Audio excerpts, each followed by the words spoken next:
Today we take a 90-mile Nissan Leaf on an airport run of 115 miles.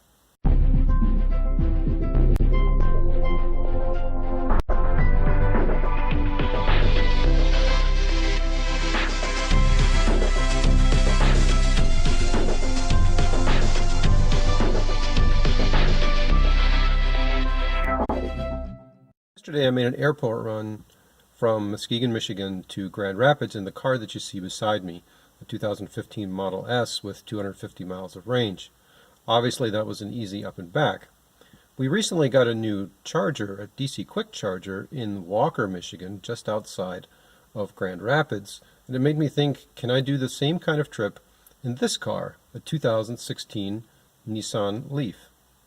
Until recently, using a short-range EV to make the trip from Muskegon to Grand Rapids involved a level 2 charge on the way back. Because of this new charging station at Walker, this makes this trip much more practical. Now the Nissan is also a bit more efficient, and I kind of like its hatchback format. So why do we want to do this experiment if we already have a Tesla? Well, obviously not everybody has that, and I kind of like the Nissan Leaf. For us, it's also a leased vehicle with leased miles, and so I'd like to use those up before I turn it back in. So I'd prefer to use the Leaf, but I wanted to see if it was practical. I also wanted to get an idea of what kind of energy efficiency the Leaf has, both on the highway and on some back roads. Finally, I also have to make the decision pretty soon whether to keep this vehicle or to turn in the lease and get something new. Among the cars that I'm considering here in Michigan is the Nissan Leaf 40 kilowatt hour, which is currently available, but also the Nissan Leaf 62 kilowatt hour, the Plus model.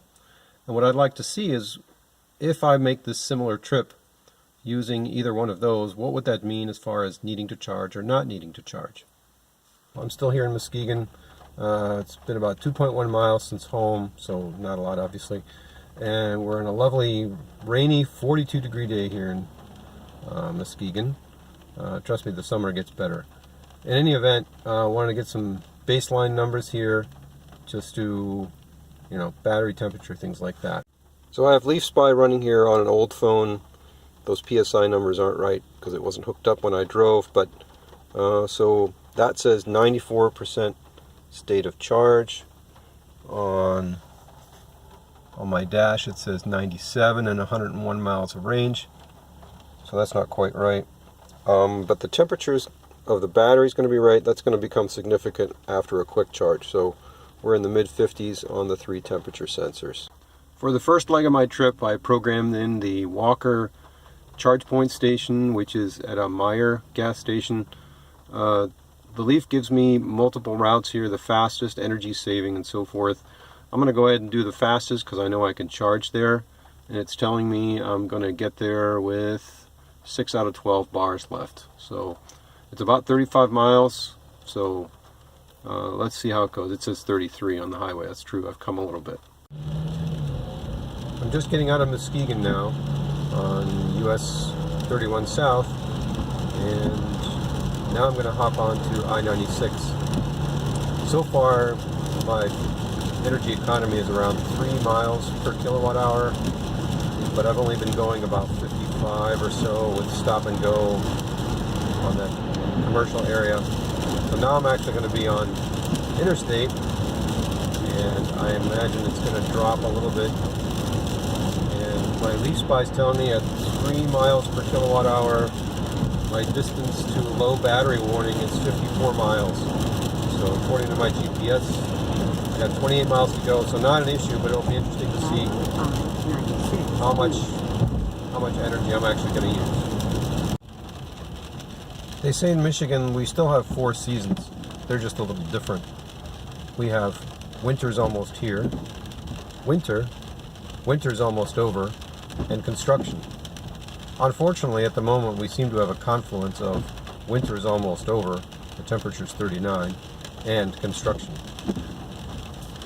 So I'm approaching the Walker Avenue exit where the Meyer and the charge point stations are. So I've gone 35 miles. My efficiency has been 2.7 miles per kilowatt hour, which is very very good. I did turn the heat on, but it didn't seem to make much difference before and after, so the heater must actually be fairly efficient. For those not familiar with this station, I'm going to film the approach here. It's at a Meijer gas station. Normally Meijer gas stations are associated with the Meijer grocery stores, but in this case, oh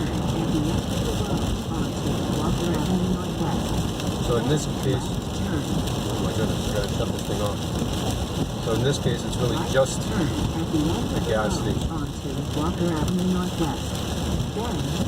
It says to go right, but I normally just pull straight through and then go through the parking lot. Just for reference, gas is $2.79 a gallon. I'm going to fill up for free here. 1/10 of a mile from your destination. You have arrived at your destination, ending the route guidance. And there's a Starbucks here. And there's a set of Tesla superchargers. There's a Model 3 here.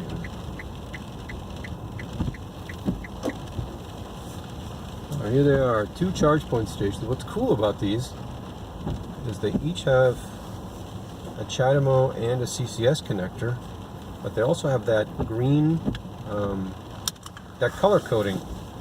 So they're green when they're available, and they're blue when they're in use. Alright, some stats here. 35.8 miles, 2.7 miles per kilowatt hour. Got my charge point card. Off we go.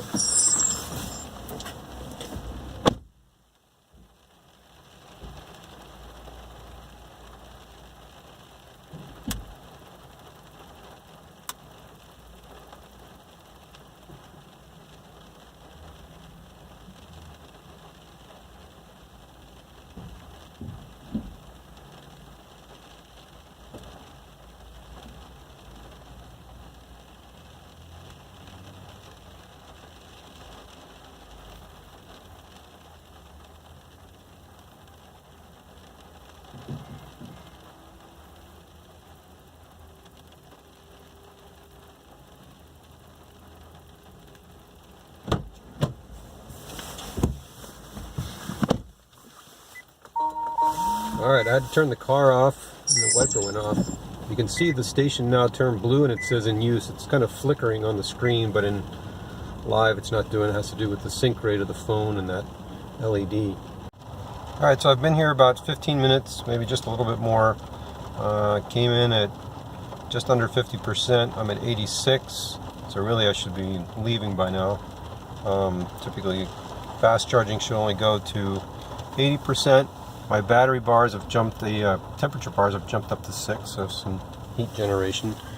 So where do I need to go here? I want to go to the Grand Rapids Airport. The fastest way with I-96 is 18 miles, which means I had 36 miles round trip.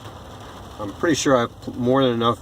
The other complication is there's some construction, and so there's a huge backup. So I'm actually going to take some back roads, which for me actually helps me. So I am going to take off here shortly. Looks like LeafSpy is telling me 46 miles before low battery warning using the 2.7 miles per kilowatt hour, which is what I've been averaging. So if I have 20 miles to go, 20 miles back, so it should be more than fine to come back here, which is nice because there are only level 2 stations in the area of the airport. Quite frankly, I don't feel like sitting there for that long. It's actually at 89%, but I'm going to go ahead and unplug. Gasometer says 62 miles of range.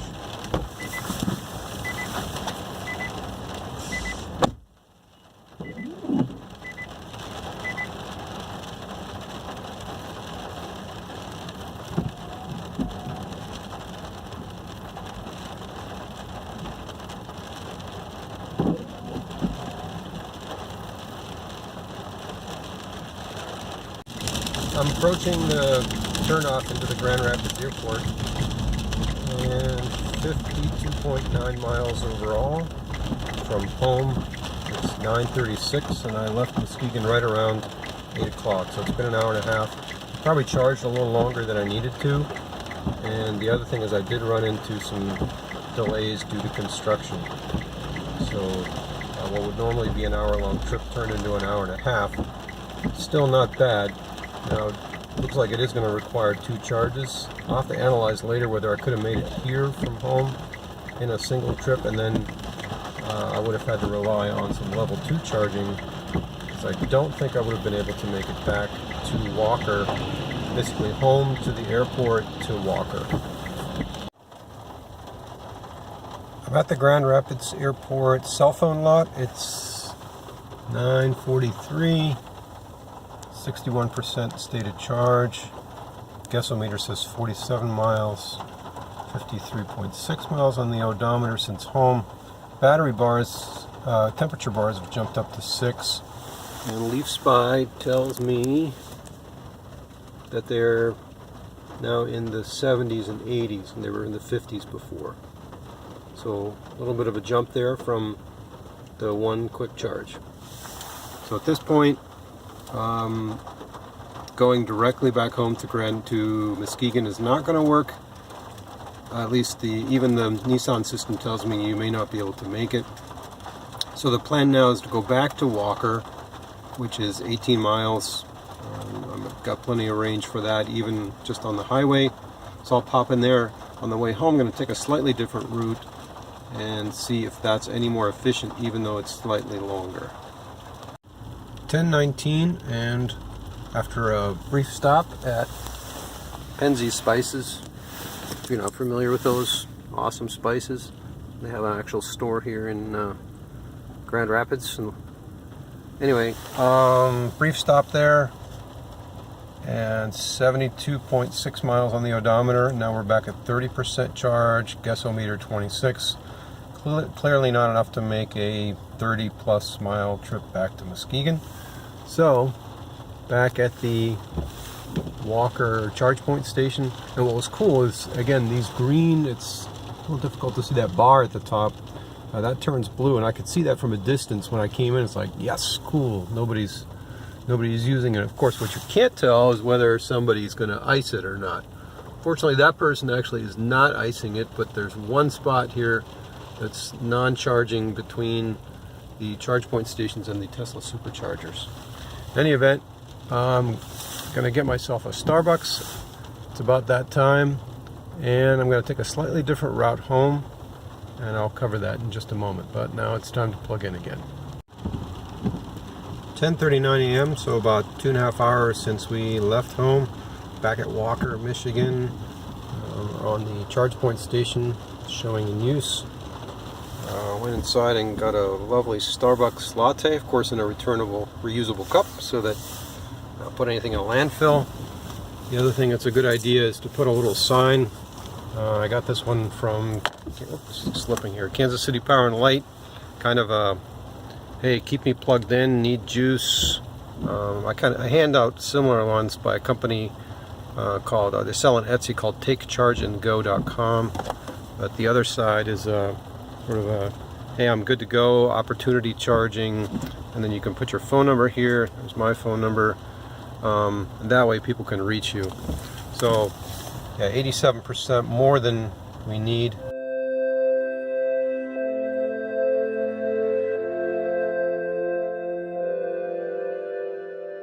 It's not giving me that option, but the route is basically, instead of taking the highway, it is this M37 to M44, which runs right into Apple Avenue. So that way, turns out this is 34 miles. Proceed to the highlighted route. Yeah, it's not going to tell me, but this is 30 now. That other route's just slightly longer, and once it readjusts, I'll do that. But the key on that route is it's 55 miles an hour, so I'm going to go a little slower. Even though it's a little longer, I think my overall efficiency is going to get better. So far it's been, 2.7. I took some back roads here to get here from Penzie's, but it's been about 2.7 miles per kilowatt hour, so I'm hoping I can do a little better on that last bit. So the GPS has finally picked up on the route I want to take. This is M37, Michigan 37, through Sparta, Kansas City, and then turns into M44, or M46 that goes right into Muskegon. We're cool about this road is it barely has any traffic lights. We just passed one of the few. And other than that, it's smooth sailing. It is a 2-lane, so it's possible to get stuck behind a slow vehicle, like me at times, but I'm going 61 here. And the efficiency has improved from about 2.7 to 3.1 miles per kilowatt hour. And that is include running the heat and headlights and pretty much everything full on. It is 36 degrees, so this is probably about the worst it's going to get. Plus you have resistance from the rain and stuff on the snow on the road. So just jumped up to 3.2 where we're going down a hill. But anyway, it is a little bit longer. The overall distance for the highway was right around 35 miles, and I believe this is more like 40 to get to our house. But I think the difference is going to be worth it. It is a little bit, it takes a little bit longer, but not much. I think we're talking 10 minutes difference. 11:43, we're back in Muskegon, and totals 114.7 miles round trip. We are currently, so the average economy, I reset it at Walker, so that longer way did average 3.6 miles per kilowatt hour, and the composite, which I didn't reset here, was 3.1 miles per kilowatt hour over those 114 miles. So we're back here at the charging station at First and Western in Muskegon. So this is a free charging station. It's one of the older charge points. You can see that it's got that little flap for a level 1, and then it has one level 2. And unfortunately it's also at a place where you can't reach it from 2 vehicles. But in any case, and just as a reference point, it's next to all of these little chalets. And in the background you can see the Holiday Inn, so it's right along Western and First.